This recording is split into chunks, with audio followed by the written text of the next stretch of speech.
Dua anak balita kembali menjadi korban pelecehan seksual di Kecamatan Pinang, Kota Tangerang. Ya, pemirsa, kekerasan terhadap anak yang baru saja terjadi di Kebun Jeruk akibat anak sering mengompol ini menjadi sebuah... Dalam setahun terakhir, tindak kekerasan terhadap anak beberapa kali berujung pada kematian. Tidak hanya dilakukan oleh orang tak dikenal, namun sejumlah pelaku kekerasan justru orang terdekat korban. Apa itu kekerasan terhadap anak? Pengertian kekerasan anak menurut Undang-Undang Nomor 35 Tahun 2014.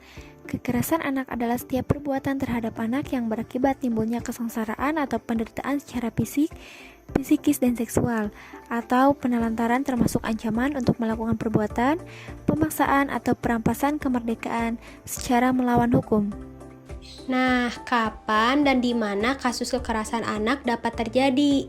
Biasanya di rumah, yang dilakukan oleh ayah, ibu, kakak kandung, pengasuh, atau saudara yang tinggal di rumah. Biasanya lebih rentan melakukan kekerasan terhadap anak. Bentuk-bentuk kekerasan anak. Yang pertama ada kekerasan fisik. Kekerasan fisik merupakan kekerasan yang terjadi ketika seseorang menyakiti tubuh anak atau membuat fisiknya dalam keadaan yang berbahaya. Contohnya seperti memukul, melempar, mencekik, menyudut rokok pada anak, dan semacamnya. Lalu yang kedua ada kekerasan emosional.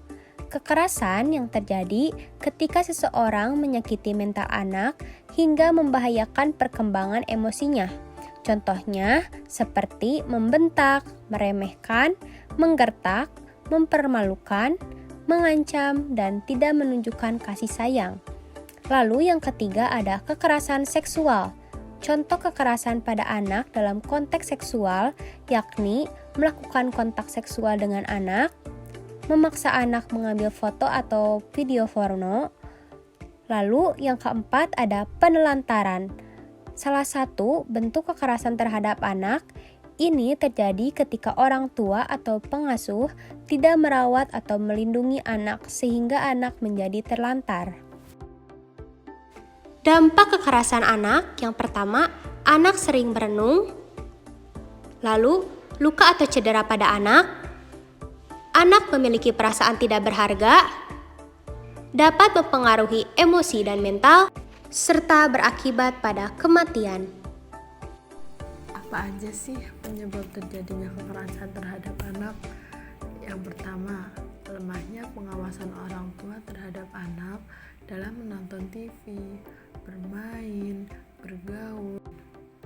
Anak malah mengalami cacat tubuh, gangguan tingkah laku, autisme, dan terlalu lugu. Kemiskinan keluarga.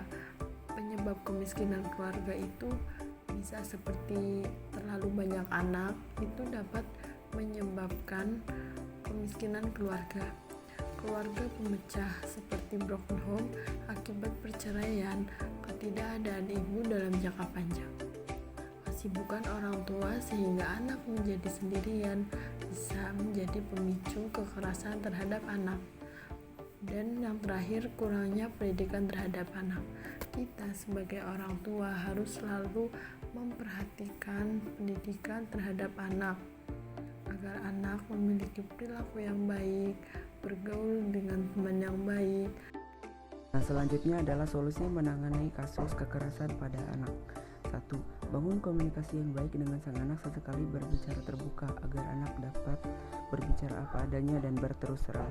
2. Sebarkan perilaku positif. 3. Biarkan anak gagal atau salah. 4. Jangan terlalu menuntut anak, tetapi memberi arahan yang baik. 5. Jangan sering mengabaikan anak. 6. Sebaiknya orang tua bersikap sabar pada anak. 7. Pengetahuan orang tua terhadap mengasuh atau mendidik anak harus baik sejak anak berusia dini. 8. Orang tua hendaknya selalu memperhatikan lingkungan pertemanan anak. 9. Jangan membandingkan anak dengan kakak, adik, maupun temannya. 10. Jangan takut lapor ke pihak yang berwajib jika kasus kekerasan sudah membahayakan nyawa anak. Tidak ada pembenaran untuk Melakukan kekerasan, jadilah pelopor yang memutus mata rantai kekerasan anak. Sekarang juga. Stop kekerasan pada anak.